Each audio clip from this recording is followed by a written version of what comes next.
السلام عليكم أصدقائي. اليوم رح نعمل كيكة بأبسط طريقة. عندين بيض،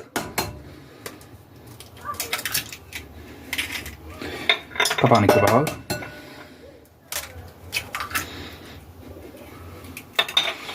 عندنا معلقة بشور برتقان، معلقة فانيليا، عندنا نص كوب سكر،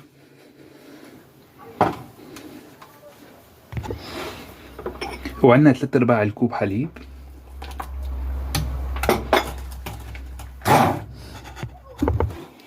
وعندنا نص كوب زيت. طبعا السوائل كلها حطيناها مع بعضها.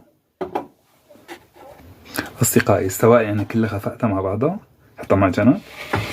عندي كوب ونص دقيق،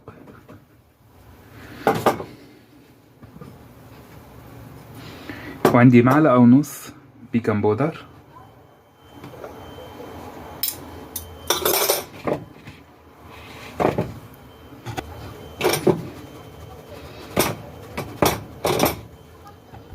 طبعا هزيت الطحين مع البيكنج بودر.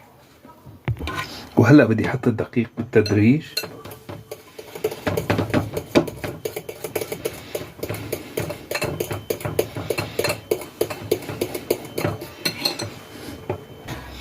وهلأ راح امزج المكونات كلها مع بعضها.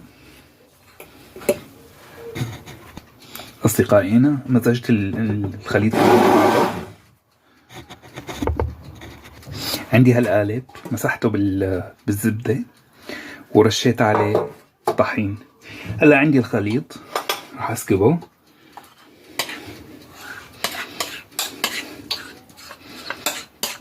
طبعا انا حامل الفرن على درجة حرارة 250 قبل ب10 دقايق.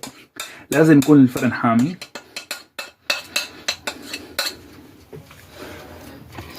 طبعا خليط جاهز صار عندي، راح ادخله على درجة حرارة 250 وهي بعد 20 دقيقة. راح نزين القالب الكيك.